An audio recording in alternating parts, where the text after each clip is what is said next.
Coming up on this episode, the Warriors fall 115-104 to the Cavaliers in Cleveland, but it's not all bad news as a couple of younger players impress again in the second half. Yes, welcome back to the Golden State with Mates podcast. Now, we're nearly 5-6 hours removed from the Warriors' second loss of the season, their first road loss in Cleveland, a 115-104 loss where the Cavaliers just played better. That's pretty simple. I don't think the Warriors can complain too much about what happened. I think sixth game in a sixth different city over the past week or so here is probably starting to catch up with the Warriors a little bit, and I don't think from a Golden State perspective you should be too concerned about what you saw on Sunday American time. This was a case of the Warriors struggling offensively. Their two losses this season to the Cavs, the season opener against the Suns. Coincidentally, they've shot 35.8% in both games and scored 104 points in both games. So when you shoot the ball at less than 36% from the field, you are bound to lose 99% of your games, let's say. So again, not too concerning. The Warriors, I think, just a little bit tired. It's as simple as that. I'm sure they're looking forward to getting home. I'm not concerned about this loss at all, so long as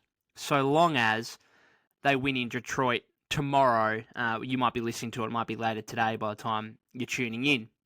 But so long as they win that game against the Pistons, then this loss doesn't mean too much. If you look at the upcoming schedule, you've got Detroit on the second night of a back-to-back, you've got Denver, and then you've got 5 home games. Even if they were to lose that game in Denver on Wednesday, Thursday my time, then they go back home for, I think, a 5-game homestand, and they're 6-3. That is a really positive start. It really is. So not too concerned about this loss again, so long as they beat Detroit on Monday, which they lost in Detroit last season, like this time 12 months ago. I have some faith and some confidence in this Warriors squad that they'll get the job done comfortably tomorrow, but it's still a game that makes you nervous because 6-3 going back home sounds a lot better than losing 3 straight games and being 5-4. Now, they've given themselves a little bit of a cushion there. 5-4 at the start of the season would have actually been a solid result, but right now, you would hope they would go back at least 6-3. And that game against Denver on Wednesday will be a huge game, no doubt, but I actually almost see it as a bit of a free hit. You come up against what most presume is the best team in the West. You want to challenge yourself, certainly. But again, if they can get to 6-2 with the schedule that they've had, it's almost a free hit.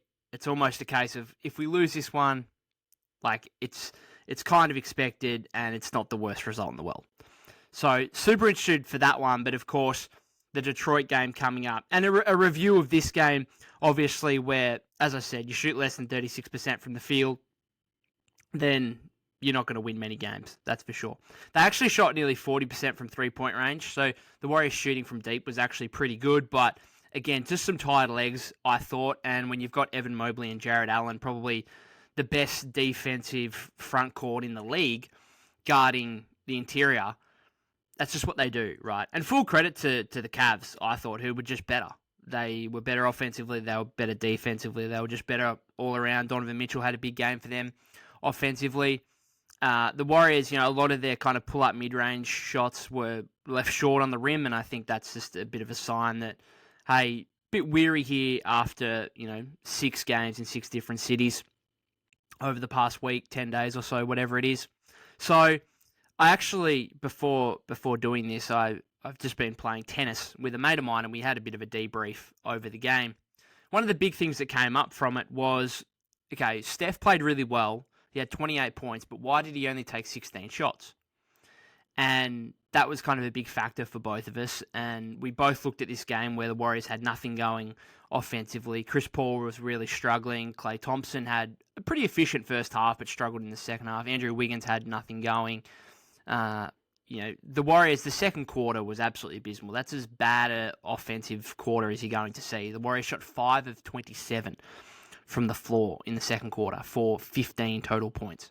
Got outscored 28-15 in that period by the Cavs, and in the end, they lose by 11. That's the difference in the game right there. This was a close, really good game in 3 of the 4 quarters. It was just the Warriors went a stretch in the second quarter where they just could not make anything.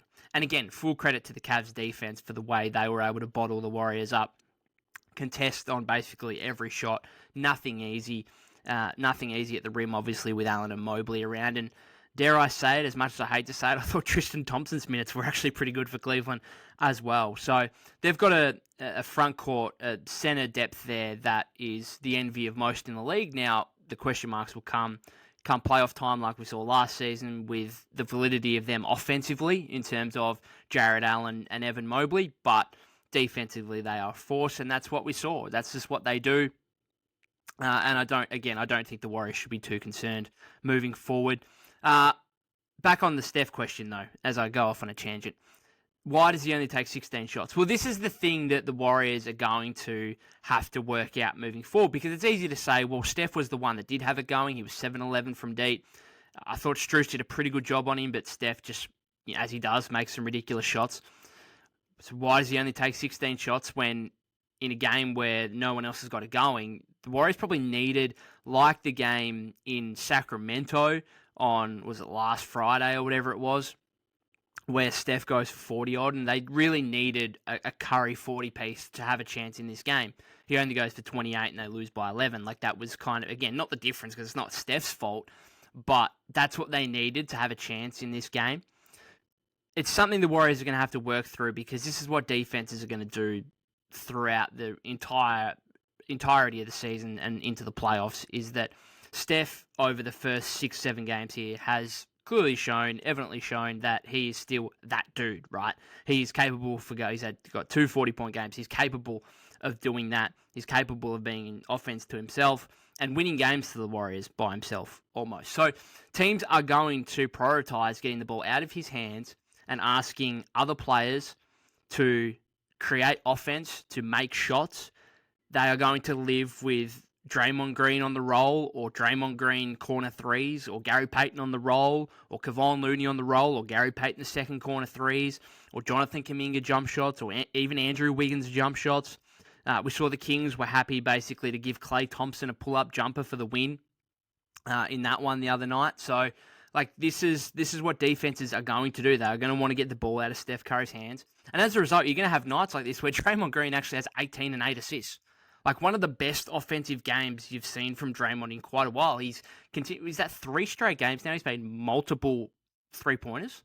I think it is. And I think, again, he made, both of them in the first quarter. Like, it's really strange. He's coming out hot and firing in these last few games, like nailing them from deep. And, 18 points, 8 assists, that's a big game from him. But that's what defenses are going to ask. And so you're going to have that. You're going to have the game where, was it against Houston, where GP2 has 15 points, I think, in the first half, or 12 points in the first half and 15 for the game, whatever it was. Like, this is what defenses are going to do. And the Warriors are going to have to work out, Steve Kerr's going to have to work out a way where they don't necessarily just submit to getting the ball out of Steph's hands and allowing defenses to limit him to just 16 shots, because we know at the end of the day, the Warriors want Steph Curry shots over anything else, and that's going to be the most efficient offense they have. And so they're going to have to find a way to, get him up to 20-plus shots a game, especially in the big ones, obviously, come playoff time, without him necessarily forcing things too much. So just a kind of factor to watch for as the season goes on is, how defenses trap Steph, double team him. Obviously, his decision making out of those double teams we saw against the Kings, where he had 7 turnovers for the game, kind of thing. I thought he did a poor job there, pretty careless. So it's on him, but it's also obviously on Steve. It's on all the other teammates to make shots and create offense. And, that's what Draymond's been doing for the last decade is, Steph getting double teamed, Draymond on the roll, and kicking out to Clay or Wiggs or someone else to make an open shot. And obviously, Draymond's going to have his times where he's got to make layups and he's got to make dunks. And he had a few of those today against Mobley and Allen. A couple of times where he was wide open, he just got flat out dunks. We know that, he can get 1 or 2 of those every game. So it's going to be important, obviously, for other players to step up. And that's just not what happened aside from Draymond, really, in this game. Like, Chris Paul has 5 points. makes 1-3 off a Brandon Pajemski offensive rebound. But aside from that, what is he, 2 for 25 or 2 for a million basically on threes this season, shooting like 5%. Made one mid-range jumper, but otherwise missed a few of those as well. Kuminga was really the one, I suppose, in the second half or in the fourth quarter that kept them alive. Like, I actually thought the Warriors battled pretty hard in the second half. And it was a funny one because Steve was trying to manage the game from a minutes-wise and knowing that they have to travel to Detroit and play the Pistons tomorrow. And also trying to win a game where they were still within a dozen points. Like, you don't want to throw in the towel completely at that point and just say, no, we're looking forward to tomorrow. Like, there was a balance there that he had to try and configure, and I thought he did a pretty good job of it, to be honest. Like, we saw some different lineups. Like, he was really in his bag in terms of some of the rotations in the second half. Some of the lineups we saw, like, when I saw Kuminga at the 3, Saric at the 4, Jackson Davis at the 5 in the third quarter, I was like, wow, I didn't think I was going to see that for 50 games, or at least until Steph and Clay and all the veterans and Draymond were missing a game. Like, I didn't expect to see that on a night where everyone was healthy. Late in the third quarter, early fourth, when he goes to a Chris Paul, Pajemski, Moody, Kuminga, Jackson Davis, like all the 4 young guys and the 38-year-old point guard out there together. It was fun, though. I actually enjoyed it. Like, as a person watching the game, thinking, if we lose this, like, it's not the end of the world. I'm not too concerned either way, kind of thing. It was actually fun to see those young guys go at it. And it was Kuminga that, was, again, for the second consecutive game, had a horrible first half and bounced back in the second half and actually made a strong impact. So he has 15 points in the second half, 12 points in the fourth quarter alone. His first 3 came off probably what was the play of the game for the Warriors, where Darius Garland drove down the lane, got rejected by Jackson Davis, who grabbed the rebound. Off to Chris Paul. Paul finds Kuminga on the wing, nails an open 3. That was probably the play of the game from a Warrior perspective. But it was a fun second half, and they battled hard. But aside from Steph, who just didn't get enough shots up as probably you would want, Draymond, who, again, 18 points, 8 assists, but the Cavs are probably going to live with that kind of thing. Clay struggled in the second half. Wiggins, 8 points, 3 of 9. He started out really active. Like, he had 5 boards for the game, which is an improvement. But, I don't know, we're seeing more of this kind of Minnesota, even early Warrior Wiggins, where he can just go missing. He can, like, play 10, 15 minutes, and you just don't notice him out there at all. And so, again, we thought we saw better play or better form from him against the Thunder the other night, but this was a regression again. Now, Steve said he's not concerned. He's out of the closing 5 at the moment. I mean, at some point it's got to turn around, doesn't it? Or you'd want it to turn around anyway. So, yeah, it's growing in concern the longer this goes at the end of the day. So, the Warriors just didn't get enough offense, and that's, Kuminga I'm impressed by. I thought, again, I wrote an article on Blue Man Hoop earlier today, basically, that was about Kuminga and his bounce-back performance in OKC, where he had a really poor first half. I think he had 2 points, he had 3 turnovers, he had a couple of fouls, a couple of really dumb turnovers too. And he did another one, has won a game where he just steps out of bounds for no apparent reason, without really too much pressure. And it's so frustrating. And they almost always come in the first half. They almost always come within 3 or 4 minutes of him being on the floor, where he just steps out of bounds for no reason. Happens every single game. Happened again in the first half against the Cavs. So he's somehow got to just eliminate this dumb stuff. Like, if he's trying to, pick a pass out where, someone gets in the passing lane and, he's trying to make the right play kind of thing, but the execution's just not quite there, then fair enough, whatever. But some of the stuff where he's just got the ball in his hands and either the ball just somehow flings out of bounds or he steps out of bounds, come on. But anyway, the positive for Kuminga was that, again, after the Thunder game where, as I said, I wrote about the fact that he came back, had 17 points in the second half of that Thunder game, and was really one of the primary reasons why the Warriors were able to stay in the game late third quarter, early fourth quarter, start hitting some mid-range jumpers kind of thing. like Kuminga last season, if he has a rough first half, Steve either doesn't go back to him, or if he does, like JK's confidence is shot to a point where he can't really impact the game positively. The decisiveness isn't there. And I think this season, yes, he might not have reached the heights that he did during the preseason, but I've been impressed with the fact that he's had some rough first halves, and there's just 2 in a row now where he's come back in the second half. He's kind of put that to one side, the first half, and how rough it was, and being able to contribute positively to the team. 32 points across. 32 points across the last 2 second halves against the Thunder and here against the Cavs. So I was happy with that. Again, you would like him to be able to put a full 4-quarter performance together, and I think some of his first half minutes are limiting him to from potentially being able to play 25 minutes to playing, like the last couple of games he's played about 20 minutes, and that's really like the first halves where he's really struggling, because we saw in the second half in this one. Now again, maybe it's a management thing from Steve Kerr's perspective, but when the starters did actually come back in, he left JK out there because he saw JK had it going offensively, so he played a fair bit in the second half. As in the first half, ideally, like he'd play himself into more first half minutes as well. Like he has that 7-8 minute stretch, and if he's playing really well, Steve keeps him in for another 3, 4, maybe even 5 minutes in that first half, and all of a sudden he's playing 25 minutes for the game rather than 20. It's just got to kind of push through that barrier, I suppose, that is there now, where he's a 20-minute per game player, which is great.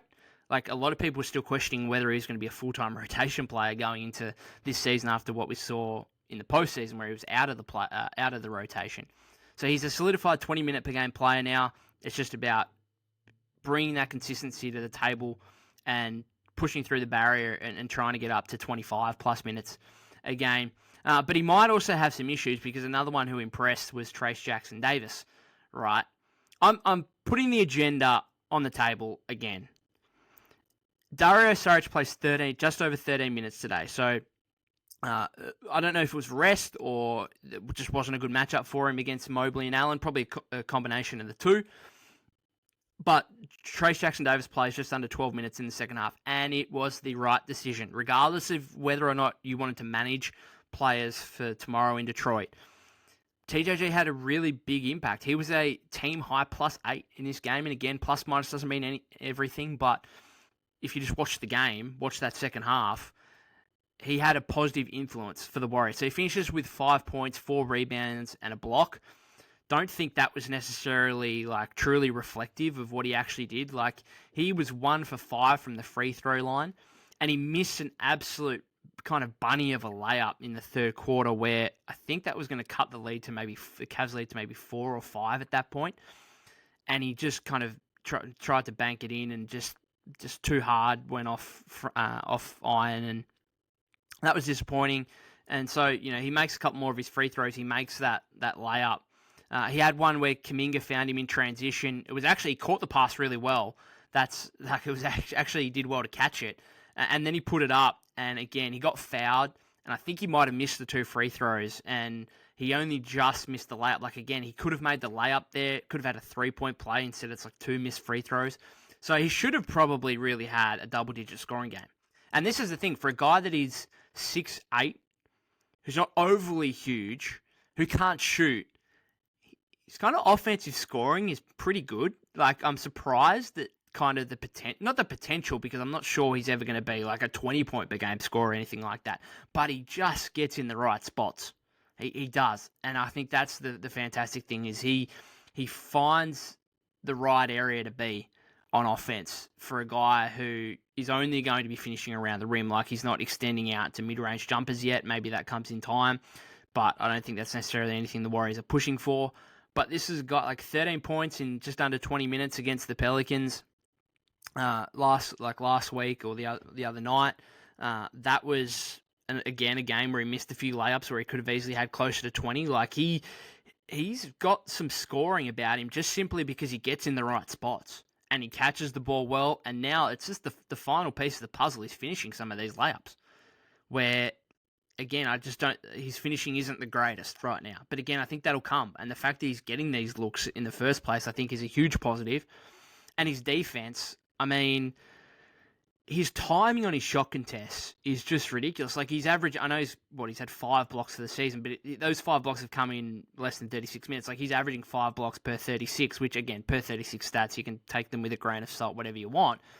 But his shot contests and his timing on some of these, like he had that block on Garland, which was a huge highlight. And then he had the one on Mobley where Mobley tried to body him and Jackson Davis bodied him back and Mobley fell on the floor looking at the ref for a foul, play on, and the ball trickles out of bounds. And so like he's a really solid defender. Again, for a guy that's 6'8", his timing on some of these shot contests, again, it goes to show it's not all about size and length. It's just about your IQ, your feel for the game. And Trayce Jackson-Davis has that, and that's what not many Warrior centers in recent times have had, young Warrior centers.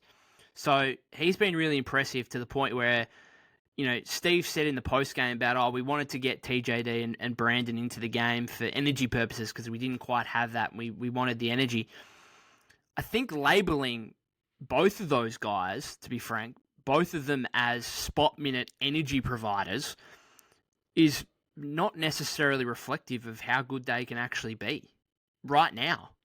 And from a Podziemski standpoint, he's playing behind Steph Curry, Klay Thompson, and Chris Paul. Like he's barely, going to sniff the rotation this season when everyone's fully healthy and available. Like the only reason he plays in this one is because they got a back-to-back tomorrow. And you could say the same about Jackson Davis. And that's nothing against Podziemski. Like it's just the guys in front of him. Like he's going to struggle for minutes. I thought he played pretty well today. Like again, he's a guy you can put him out there and he's not going to make mistakes. And that's why I think he's getting minutes over Joseph at the moment, is because they're probably much for muchness, but Podziemski's the 19th overall pick with some upside, younger. Like you might as well go with him because he's going to go out there and he's not going to he's not going to make any huge errors, which is, where they're absolute disasters. Like the guy right now who is making kind of those big mistakes and those errors is Kuminga. But then Kuminga also gives you a lot more from a positive standpoint in terms of his scoring and just his general athleticism and size and stuff like that. But back to a Jackson Davis standpoint, I don't think like Saric and Looney right now are playing okay, solid basketball. We obviously saw Saric had 20 against the Thunder the other night. I don't think they're playing great. I don't think they're playing at a point where Jackson Davis should be completely under lock and key on the bench. So I actually would almost continue with this rotation moving forward where Saric plays 13, 14 minutes and maybe Jackson Davis plays 11 or 12. Now, I know like that's taking, maybe a lot of other players out of a rhythm. And again, I know we saw it, but I'd be surprised if Kerr wants to go to Kuminga and Jackson Davis front court much moving forward, just with the lack of experience, I suppose, with those two guys. But 23, 4 years of college, he just gets it. He just gets the game. And he's only 6'8", but he's got great hops and his timing on shot contests, his positioning on offense. It's just really, really good to the point where I think he's more than just a spot minute energy provider or a guy that gets minutes when someone's out. I think full rotation, everyone available, I think he might have to play. Now, I know we're early in the season. The guy's played 4 NBA games. And some of those, again, was like his only 2 meaningful games, I guess, were, Pelicans back on Monday night and this one against the Cavs, where, again, he probably doesn't play if there's not a second, a back-to-back. But, just some of the stuff, like he doesn't seem overawed by anything. There are some times on offense where there was a play in the third quarter where because he actually checked in with about 7 minutes to go in the third quarter, so he actually checked in pretty early. And he was still playing with Steph and some of the other starters. And there was a play where he needed to basically... the Warriors ran a set where Jackson Davis was out in the perimeter. He needed to receive the ball. They needed to pass it back off to Draymond, I think it might have been. And then Jackson Davis needed to set a screen for Steph off ball and try and get him open for a 3. And the whole play basically took too long because Steve was trying to tell TJD where to be and to actually receive the pass kind of thing. And it was like trying to teach him on the go in the middle of a possession. So that was a bit rough. And there's going to be times like that. But aside from like some of his stuff just rolling to the rim, like he's got good timing on his, on the pick and rolls. He just knows where to be on both ends of the floor, and I just think he's got an underrated skill set that I think Steve could utilize more. And I think he could play with just about anyone. Like, obviously, he's not a shooting threat, so I think playing him next to, like, you're not obviously going to play him next to Looney. He can play next to Saric. Maybe in a stretch he can play next to Draymond. I think that's actually that's probably the strongest 4-5 defensively the Warriors can put out there. I mean, Looney's still a better defender than Jackson Davis, but I think in time, Jackson Davis, just with his shot blocking ability, can be better in his general athleticism.